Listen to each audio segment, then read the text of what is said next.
Buenas noches, me llamo Román Gallo y voy a iniciar con el objeto de estudio. El enfoque cognitivo surge al reconocer que la conducta no puede explicarse solo con estímulos y respuestas. Para el procesamiento de la información, Miller, Galanter y Privan en 1960 mencionaban que la mente funciona como un sistema que organiza secuencias de operaciones.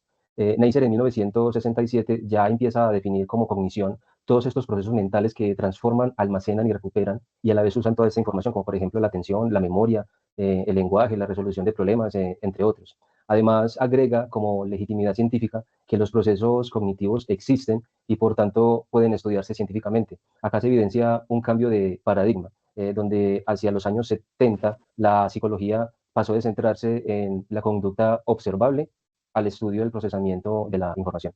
Doy paso a mi compañera Adriana. Buenas noches, compañeros. Vamos entonces a hablar de las premisas principales del enfoque cognitivo. Nos dice que la mente es como un procesador de la información. La conducta humana no solo depende de los estímulos externos, sino de la manera en que la mente los interpreta y los organiza. La conducta se comprende a partir de los procesos mentales internos. Es necesario analizar cómo los individuos seleccionamos, procesamos e interpretamos esta información para comprender el comportamiento de los mismos. El aprendizaje transforma las estructuras cognitivas, aprende a implicar, a modificar esquemas, las creencias y los modelos de pensamiento que facilitan la adaptación a la vida cotidiana. La memoria, como proceso esencial, permite almacenar, organizar, recuperar información, lo cual es fundamental para la toma de decisiones y la solución de problemas. La percepción, como función clave, percibimos, perdón, en nuestro entorno y a lo que le prestamos atención determina cómo las personas comprendemos el mundo y analizamos lo que pasa en nuestro entorno.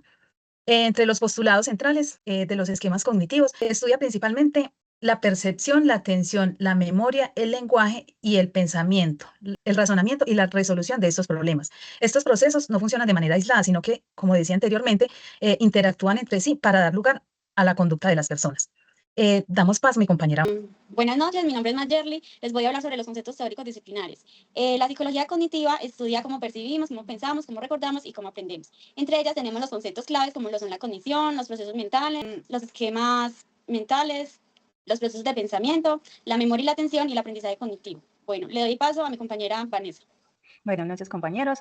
Voy a hablar de las limitaciones y las críticas que tiene el enfoque, que surgió como respuesta a las limitaciones del conductismo del psicoanálisis. Sin embargo, este también tiene sus limitaciones y críticas. Una de ellas es la visión tan racionalista que se tiene del ser humano. Esa, como nos decía la compañera Adriana, ese pensamiento de que el ser humano funciona como un computador, que se piensa solo como el pensamiento y se deja de lado las emociones. Esto ha tenido varias críticas, aunque en terapias actuales pues ya se tiene más en cuenta la dimensión emocional. Sin embargo, la primacía la tiene el pensamiento.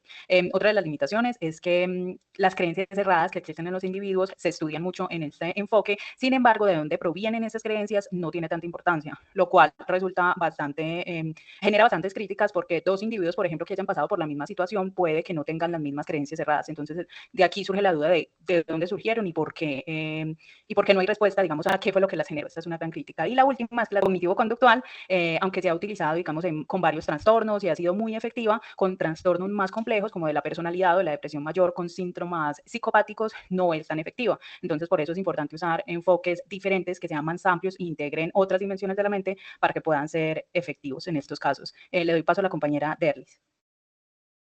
Buenas noches. Me toca exponer las técnicas de intervención del enfoque cognitivo. El enfoque cognitivo en psicología se centra en cómo los pensamientos influyen en nuestras emociones y conductas. A lo largo del tiempo, las terapias cognitivas han evolucionado. Estas se encuentran en tres generaciones. En la primera generación, principalmente estaban basadas en el conductismo, que buscaba modificar las conductas mediante los estímulos y respuestas.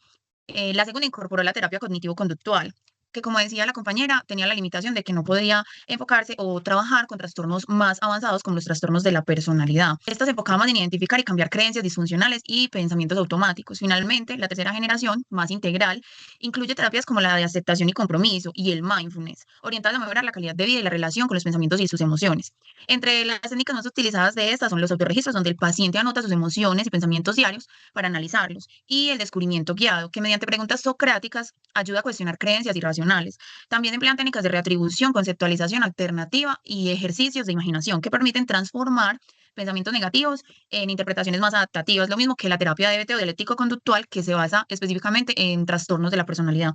En conclusión, estas técnicas ayudan a que la persona reconozca, cuestione y modifique sus pensamientos, logrando un mayor bienestar emocional y conductual. Muchas gracias. Muchas gracias. Muchas gracias. Muchas gracias.